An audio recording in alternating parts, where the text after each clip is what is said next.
Hoje o My News Entrevista é com a professora e advogada especializada em Direito do Trabalho, Cristiano Grano Reich. Nós vamos falar sobre esse assunto que está repercutindo muito, que são as mobilizações para o fim da jornada de trabalho 6-1. Você sabe exatamente o que é isso? Então fique com a gente que o bate-papo vai ser muito esclarecedor. Paty, roda a vinheta para a gente começar. Professora Cristiane, muito obrigado pela gentileza de aceitar o nosso convite aqui no My News. Estou muito feliz, inclusive, de gravar novamente com a senhora que já me deu várias entrevistas, e eu sempre digo e repito, a senhora tem uma clareza invejável, uma didática muito importante, até para que todo mundo possa ter acesso a essas informações. Então, vou começar já com a pergunta que não quer calar. Essa questão da jornada 6-1, como é que a senhora tem visto essa discussão que ganhou força, inclusive, entre as pessoas e no Congresso Nacional? Olá, Afonso, prazer enorme falar contigo novamente. O prazer é todo meu estar aqui no My News. E é que você disse a respeito da minha clareza, que a gente é mais claro quando o entrevistador é bom, né? Então, estamos aqui.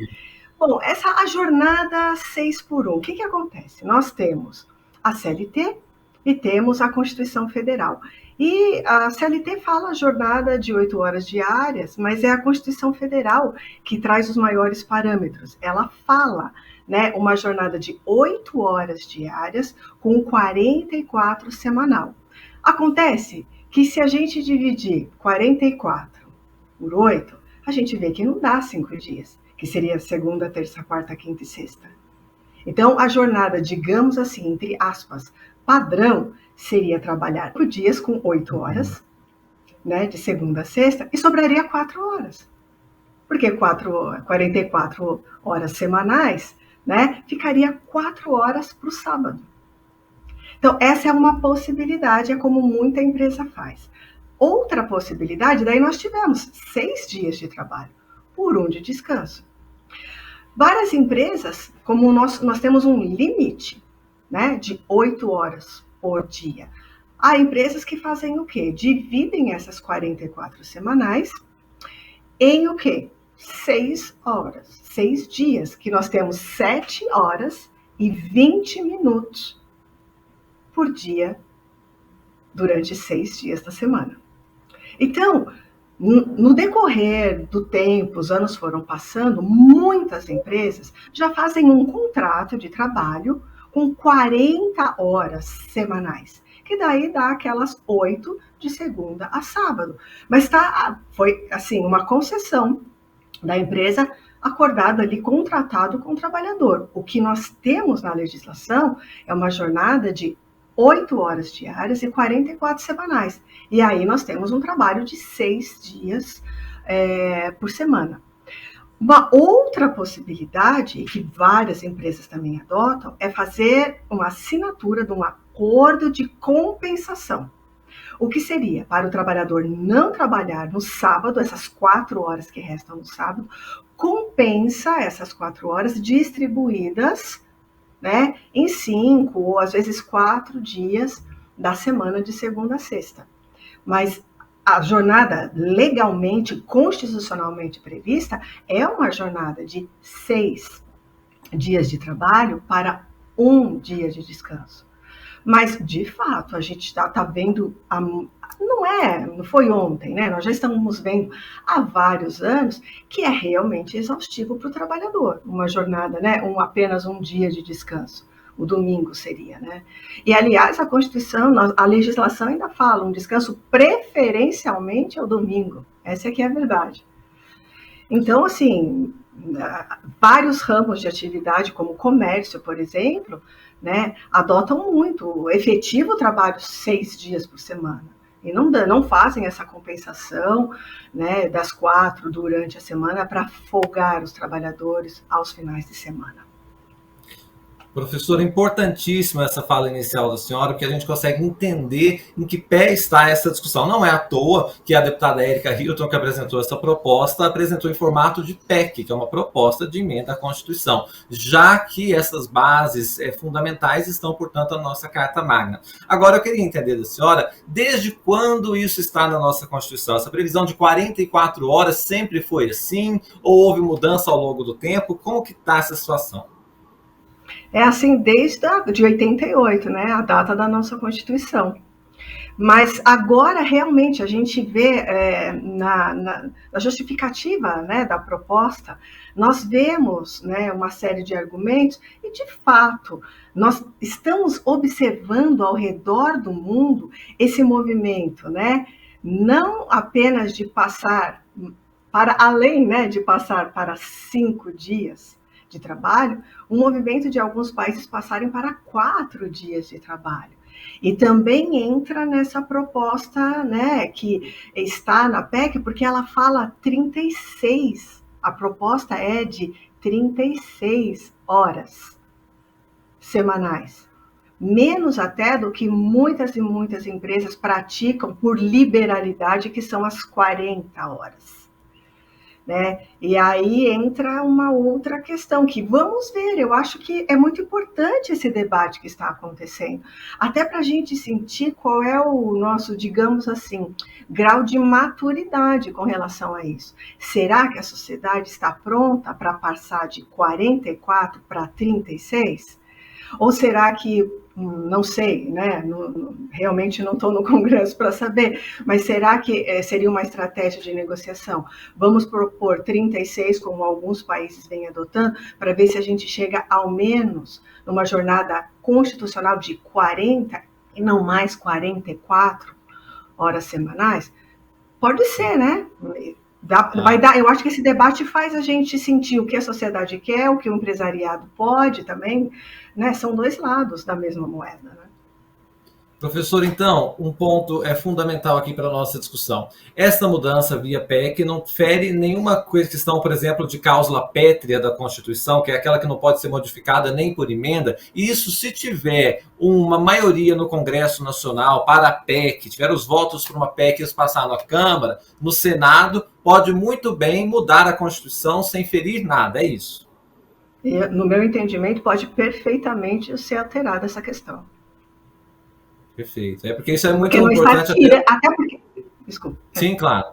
Pode continuar. Até porque não está tirando nenhum direito social, está concedendo um direito social maior, né? Bom, professor, e tem uma discussão muito interessante disso, a senhora até tocou na nossa conversa aqui, que é justamente como o mundo tem encarado essas transformações do trabalho, né? Ou, quer dizer, a legislação também não pode ficar parada no tempo enquanto tudo vai acontecendo. Por exemplo, a realidade do trabalho remoto. Isso não estava no cálculo lá de quem fez a Constituição de 1988, né? Mudou muito, por exemplo, a produtividade por causa disso, é algo que a gente pode comentar. Mas eu queria ouvir da senhora como é que o mundo tem encaminhado esta discussão e também falando da questão do trabalhador, né? Muitos trabalhadores têm enfrentado até problemas de saúde, inclusive problemas mentais por causa de excesso de trabalho, né? Sim, de fato, Afonso. O Brasil é apontado como um dos países que tem o maior número de trabalhadores sofrendo de burnout, que é uma fadiga extrema gerada pelo trabalho. Mas eu confesso, como alguém da área trabalhista, eu me pergunto se esses nossos trabalhadores que são afetados pelo burnout são trabalhadores que efetivamente seguem uma jornada de 40 ou 44 horas semanais, ou serão trabalhadores submetidos a horas extras excessivas? Eu confesso que é uma dúvida que eu tenho. E, infelizmente, diminuindo a jornada legalmente prevista, se for o caso desses trabalhadores que faz excessivo número de horas extras, de nada adiantará mudar a lei. Essa é que é a verdade. Então, talvez aqui a gente tenha um problema acobertado, né? E eu suspeito que seja isso, não tenho, né, maiores elementos para afirmar, mas é o que eu digo, como alguém da área, eu suspeito que a maior parte desses trabalhadores sejam trabalhadores que são submetidos a jornadas excessivas. Lembrando que a nossa legislação permite um número máximo de 2 horas extras por dia, devidamente remuneradas com adicional. Mas será? Ainda que esse trabalhador seja indenizado, né, pago por trabalhar além das 8 horas, ou seja, ele pode trabalhar até 10 horas, né? Será que essa indenização, né, neutraliza esses efeitos físicos e psicológicos? Eu acho que não precisa, né, entender muito para ter a certeza que não. Né? Então, assim, sem dúvida, é uma discussão razoável e que eu acho que também tem que adentrar nisso. Né? Eu sempre comento isso nas minhas aulas e até para clientes. Né? O empregador tem que muitas vezes entender que não é melhor ele submeter o trabalhador a horas extras, né? O melhor é ele ter quantidade de trabalhadores suficientes para cobrir a demanda de trabalho. E muitas vezes o empregador esquece que ele tem possibilidade de contratar pessoas com contratos até intermitentes ou temporários para cobrir uma demanda temporária extraordinária. Isso é muito preferível a submeter o trabalhador a jornadas excessivas. E porque é aí que a gente constata, em trabalho braçal, por exemplo, o maior número de acidentes de trabalho. E um trabalhador intelectual, qual é, entre aspas, né? Porque isso não é técnico, mas qual é o acidente que essa pessoa vai sofrer? É psicológico. Né? Muitas vezes pode ser um físico também, um problema na coluna, uma tendinite, de ficar ali horas excessivas na frente de um computador. Sim, mas a maior parte das vezes é essa questão psicológica. Então, eu acho que essa proposta deve trazer toda essa gama de discussões, e eu acho saudável que ela traga, francamente, ainda que a gente não consiga tudo que essa proposta está querendo, mas só o fato disso estar movimentando o debate, eu francamente acho que é muito saudável. Ainda que a gente não consiga alcançar o patamar desses países da Europa, por exemplo, que estão adotando a jornada de 36, a gente tem que ter em mente que isso pode ser o ideal, mas que antes disso a gente tem que estar num degrau abaixo, mas acima do que hoje nós estamos. Eu queria aproveitar para ainda aprofundar um pouco na questão da proposta de emenda à Constituição, lembrando que isso vale para quem é o chamado CLT, né, que tem a carteira de trabalho assinada. É para este público, grande público, que a gente está falando, né? Exatamente, é para o CLTista. Mas aqui uma outra questão, são complexos os temas de direito do trabalho, porque muitas vezes nós temos a fraude envolvida. Então, assim, uma empresa que cumpre a legislação trabalhista, que tem um trabalhador que trabalha pessoalmente, ele não pode se fazer substituir por outro trabalhador. Ele é subordinado, ele obedece ordens daquela empresa, daquele empregador. Ele trabalha mediante remuneração, ele trabalha e recebe por aquilo, certo? E trabalha com habitualidade. Ele não aparece lá uma vez por mês para fazer uma manutenção aqui ou ali. Ele está lá todos os dias da semana, né? Todos os dias úteis ou 6 dias da semana, né? Esse, para a lei, deve ser registrado, deve ser CLTista. A empresa cumpridora da lei registra o contrato de trabalho dessa pessoa. Agora, outra coisa que muitas vezes nós vemos acontecer, são trabalhadores nessa situação que não têm o seu contrato de trabalho registrado. Ou ficam na total informalidade, ou abrem uma pessoa jurídica e prestam serviços através dela. E daí, atualmente, inclusive, é um outro grande tema da justiça do trabalho, do direito do trabalho. É legal essa prestação de serviço através de pessoas jurídicas, mesmo com o cumprimento desses 4 requisitos que a CLT, né, diz que são os que caracterizam um empregado. E nós temos hoje uma divergência de jurisprudência, ou seja, divergência de entendimento entre tribunais. Por incrível que pareça, divergência entre quais tribunais? Tribunais trabalhistas e o Supremo Tribunal Federal. Eles não estão no mesmo pé de entendimento. Então, aí já a gente entra numa outra seara, que também pode desembocar aqui na questão da jornada. Eu acredito, como eu disse, né? Não tenho bola de cristal, mas sou alguém que está na área.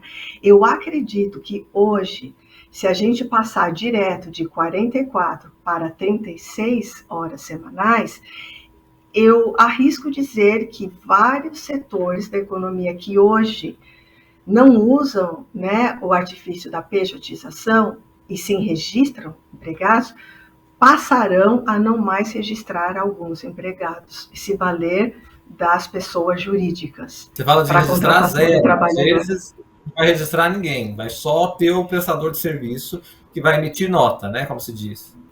Receio que isso possa acontecer, sim. Mas, como eu disse, eu acho de fato um debate importante, e é nesse sentido que eu quero dizer. A gente está aqui, né, 44, se quer 36, né? Talvez seja o caso de um meio termo, né? Porque se a gente protege demais, a gente acaba, na verdade, desprotegendo. A gente Muito percebe interessante isso. esse ponto também. Qualquer profissional da área do direito do trabalho, eu acho que vai ser obrigado a concordar comigo. Excesso de proteção, às vezes, gera uma desproteção, né? Nem Dá um sei se a exemplo, palavra é essa, professora.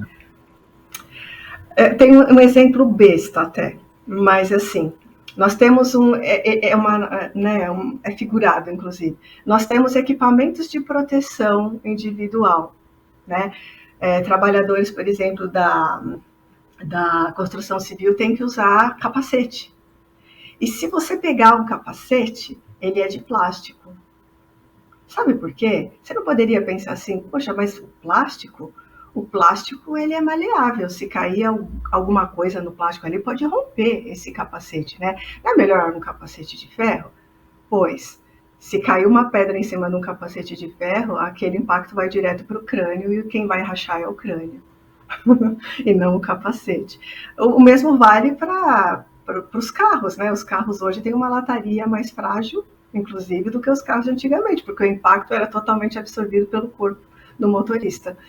Então, a gente vê isso. Se você puxa a corda muito pró-trabalhador, sem a sociedade estar preparada para aquilo, infelizmente o que a gente vê é uma reação muito forte do outro lado.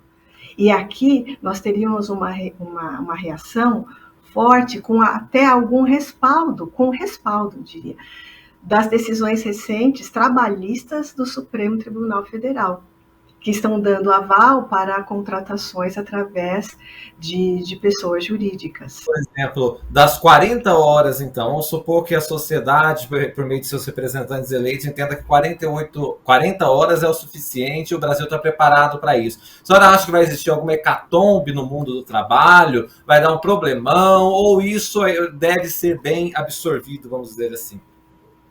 Eu espero que seja, sim, bem absorvido. Acredito que será muito melhor absorvido do que se fosse 36. Porque atividades administrativas e comerciais também, do comércio, não um comércio varejista, mas empresas que trabalham com um comércio online, né? Elas costumam trabalhar já com uma jornada de 40. Né? Algumas, sim, fazem essa compensação, né? Pega as 4 do sábado e fazem as pessoas trabalhar um pouco mais durante a semana. Mas várias empresas já trabalham com as 40 horas semanais. Eu acho que seria algo um tanto mais possível, sim, de ser absorvido. Uma preocupação que me resta aqui, que eu acho que é importante dizer, quando a gente lê as considerações da proposta, nós vemos também ali com muita clareza que a proposta é que se faça redução da jornada sem redução salarial. E aí sim a gente pode ter um problema. Eu acho que o maior problema até do que reduzir de 44 para 40 seria manter o mesmo salário para trabalho com 4 horas semanais a menos. Que não poderia ser menos que o mínimo, por exemplo. O salário mínimo teria que ser para as 40, né? Exato. Salário mínimo seja o nacional ou o salário mínimo regional. Mas, então eu acho que as empresas, elas vão, mesmo para as 40, elas vão reclamar por conta disso. Elas vão falar, mas espera um pouco, eu não posso diminuir? E daí eu tenho quase certeza, vai surgir uma discussão no seguinte sentido. Não, eu não vou reduzir, eu vou manter a hora de trabalho no mesmo valor. Só que daí quando a gente faz a conta, no valor mensal será menor. Esse é um argumento recorrente, entendeu? Então, assim, como ficaremos? Para contratos novos, talvez isso seja até mais rapidamente absorvido, uma jornada de 40 horas. Mas para os contratos em vigor, isso ocasionará um aumento salarial, na prática. Porque se você pegar o salário mensal e dividir pelo número de horas trabalhadas, né, houve um aumento do salário hora. Não, é interessantíssimo. Eu estou como a senhora, já estou antevendo um problema nesse ponto, né? A senhora chegou a ver o ponto, a PEC prevê, por exemplo, 36 horas com o salário de 44, é isso que está pensado? Ela não fala sobre isso, mas nas justificativas, ela diz da não redução. Ela simplesmente altera o artigo 7º da Constituição, né, na parte que trata da jornada, e daí diz que será de 36, mas daí na justificativa ela fala dessa evolução mundial, que vários países já vêm adotando, que é verdade mesmo, né? E daí ela cita também essa questão de não permitir a redução salarial. E aí que eu acho que o empresariado vai achar ruim, porque ele vai falar, eu vou ter que contratar mais gente, mas eu não vou ter economia nenhuma lá. E é um caso, e pensando assim, muitos que recebem o salário mínimo, se faz algum acordo para diminuir a remuneração, a pessoa vai ganhar menos que o mínimo. Isso não é possível no Brasil, né? Então, quer dizer, mas daí não, Afonso. Aí eles vão achar ruim porque efetivamente não vai ter jeito e vai ter que pagar mais. Mas e para quem ganha mais do que o salário mínimo? Exato. Né? Aí é aumento salarial, assim, que não pode haver redução salarial. A redução salarial é proibida no Brasil. Mas eu já digo, existe uma tese dizendo, ok, quando eu falo em redução salarial, eu estou falando apenas no total do final do mês, ou estou falando do valor que a pessoa ganha por hora? Aí entra toda uma discussão, mas você no contrato de trabalho dessa pessoa está dizendo que é o valor mensal. Aí ele vai dizer, sim, mas a cláusula da jornada dizia que era de 44. Se eu não reduzir o valor que eu pago por hora, está tudo bem, eu estou dentro da lei. Essa é uma tese, entendeu? Pró-empregador a respeito desse tipo de coisa. Aí, nesse caso, talvez o empregador até fica um pouco mais favorável, menos resistente, se for possível acolher esse tipo de tese, né? De que vai manter o salário por hora, mas vai diminuir o valor lá no fim do mês, né? Aí sabe se o trabalhador se coloque... exatamente. Agora vamos ver o outro lado. Se coloque no lugar de alguém que estava acostumado a um salário e, de uma hora para outra, um salário menor. Não é possível, as contas, vamos ser sinceros, né? As contas do brasileiro mal cabem no salário que ele já recebe. Imagine uma redução. E aí vem o outro lado, isso é efetiva a redução, porque eu estou recebendo menos no final do mês. E isso é vedado pela legislação. Olha a discussão. E aí, por exemplo, o enorme apoio a esta PEC pode se tornar uma resistência da sociedade. Falar, peraí, vai diminuir, então eu não quero mais, não apoio mais essa PEC, né? Então é algo que pode, inclusive, fazer com que a opinião pública mude, né? Pode, por isso que é importante o debate. Eu acho muito salutar mesmo que isso tudo venha e que a gente possa, né, como estamos aqui, né, trazer todas as nuances, porque pode parecer tudo tão lindo no primeiro momento, mas não, esconde armadilhas ou problemas por trás de tudo isso. Então é importante a gente ter essa visão, né, para saber se dá para evitar isso, se é possível, se estamos preparados para isso, enfim.